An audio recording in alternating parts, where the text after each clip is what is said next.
What is very important for the future is to identify patients with breast cancer that are more likely responsive to immunocheckpoint inhibitors.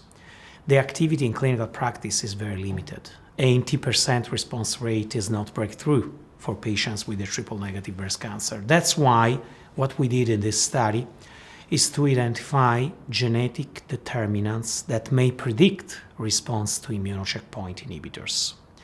We identified some metagenes that are upregulated in patients without immunodisease. And we checked whether these metagenes are overexpressed in breast cancer patients. And what we found is that there is a subpopulation of breast cancer patients in which there is an upregulation of genes involved in the activation of the immune response. We called this metagene immunological constant of rejection, and we identify patients according to immunological constant of rejection 4 to 1 according to the overexpression of these genes. The final message is that if you have an ICR4, I mean overexpression of these genes, your prognosis will be better, and maybe you will respond better to immunocheckpoint inhibitors. We explored all the subtypes. This is a very interesting question because what we observed is that the ICR4 is overexpressed just in triple-negative disease and HER2-positive disease. We don't have upregulation of immunological constant of rejection or metagenes in the luminal cancers.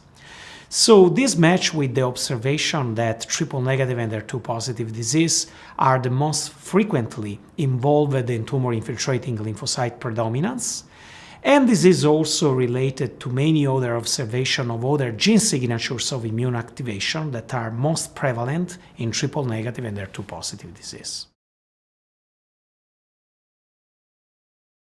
I believe we need, for future trials, to stratify patients with breast cancer according to immunomarkers. It's very important to select the patients in order to achieve much more results in terms of clinical benefit.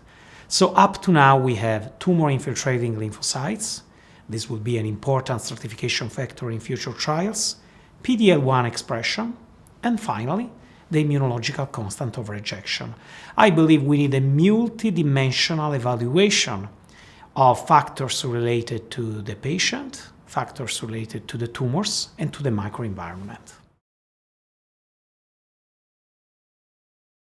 So if you will design future trials in the breast cancer field, first concentrate in triple-negative and HER2-positive, because these are the patients more likely responsive to immunocheckpoint inhibitors.